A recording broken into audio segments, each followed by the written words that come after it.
ප්‍රහාරයක් එල්ල වුවහොත් මිස අසල්වැසි රටවලට පහර නොදෙන බව ඉරාන ජනාධිපති මසූඩ් පෙසෙෂ්කියන් අද ප්‍රකාශ කළා. ඔහු වැඩිදුරටත් සඳහන් කළේ ප්‍රහාරයට ලක් වූ අසල්වැසි රටවලින් සමාව අයදීමට අවශ්‍ය බවයි.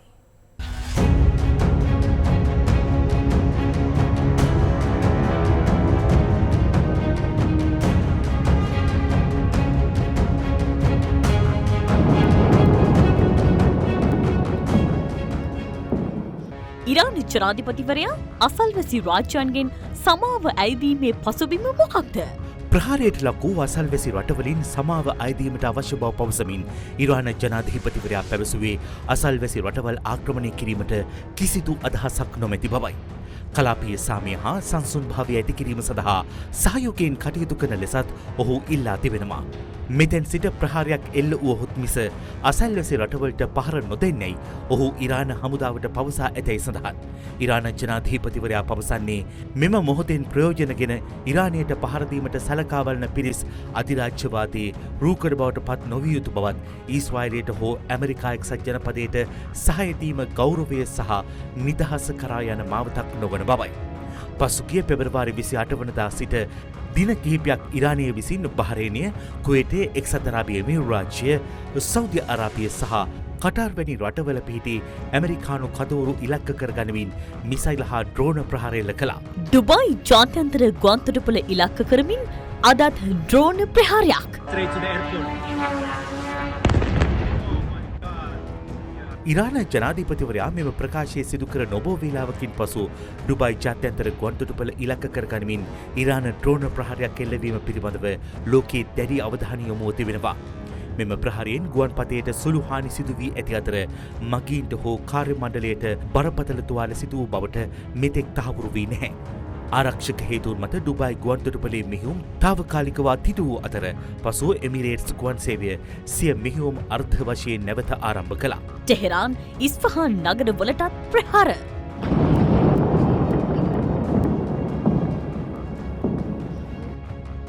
මේ අතර ඊශ්‍රායල ආරක්ෂක බලකාය නිවේදනය කළේ ටෙහෙරාන් සහ ඉස්ෆහාන් නගර ඉලක්ක කරගනිමින් දෙවන්ත ප්‍රහාර මාලාවක් ආරම්භ කළ බවයි. අද පස්වරු වන විට වාර්තා වුණේ මේ ප්‍රහාරයෙන් පුද්ගලයන් 8 දෙනෙකු මියගොස් ඇති අතර නිවාස 80කට පමණ හානි සිදු වී ඇති බවයි.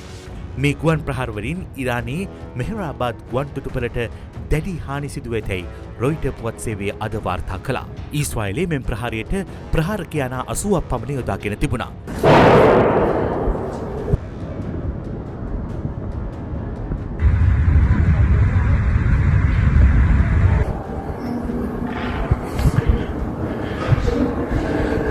ඉරානයේ ප්‍රතිචාරය මොකක්ද? මේ අතර ඉරාන විප්ලවීය ආරක්ෂක බලකාය ඊශ්‍රායලයේ ටෙල් අවීව් සහ ජෙරුසලම ඉලක්ක කරගනිමින් අද 23 වන මිසයිල ප්‍රහාරක රැල්ල දියත් කර තිබෙනවා. ඉරාන විප්ලවීය ආරක්ෂක බලකාය හෝමුස් සමුද්‍ර සන්ධිය හරහා ගමන් කරමින් තිබූ ප්‍රීමා නැමැති මෝල්ටා ධජ යටතේ ගමන් කරමින් තිබූ ටෙල් නැවකට ඩ්‍රෝන ප්‍රහාර එල්ල කළා.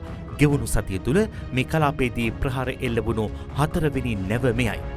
සතුරු රටවලට සම්බන්ධ තෙල් නැව් හෝ වාණිජ නෞකාවලට හෝමුස් සමුද්‍ර සන්ධිය හරහා ගමන් කිරීමට ඉඩ නොදෙන බවද ඉරානය අවධාරණය කර තිබෙනවා. ඇමරිකානු ජනපතිගේ ප්‍රතිචාරය මොකක්ද?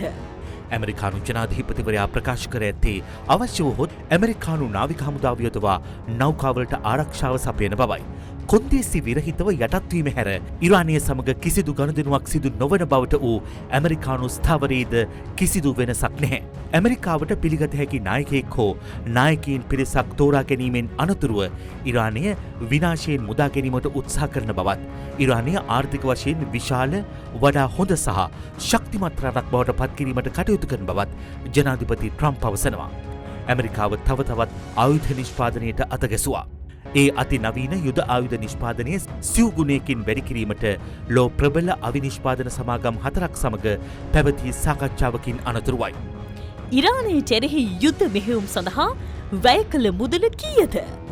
අල් ජසීරා පුවත් සේවය අනාවරණය කරන්නේ ඉරානයට එරෙහි මෙහෙයුමේ පළමු පැය 100 තුළ ඇමරිකාවට ඩොලර් බිලියන 3.7ක පමණ මුදලක් වැය වී ඇති බවයි.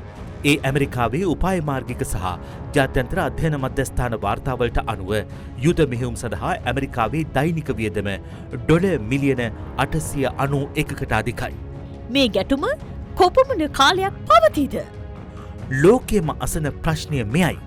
ඇමරිකානු ආරක්ෂක ලේකම් පීට හෙක්සෙට්ට අනුව ඉරානයට එරෙහි මෙහිුම් තවත් සති 8ක පමණ කාලයක් පැවතිය හැකි. රුසියාව නිහඬද? ගැටුම හේතුවෙන් ඉරාන උත්තරීතර නායකයා ඇතුළු මියගිය පුද්ගලයන් සම්බන්ධයෙන් රුසියානු ජනාධිපති ව්ලැඩිමීර් පුටින් සිය ශෝකය පළ කළා. ඒ ජනාධිපති මසූඩ් පෙෂෙස්කියන් අතර පැවති දුරකථන සංවාදයකදී සන්නද්ධ ගැටුම් වහාම නතර කළ යුතු බව සහ පවතින අර්බුදයට රාජ්‍යතාන්ත්‍රික විසඳුමක් සෙවිය යුතු බව පුටින් අවධාරණය කර තිබෙනවා.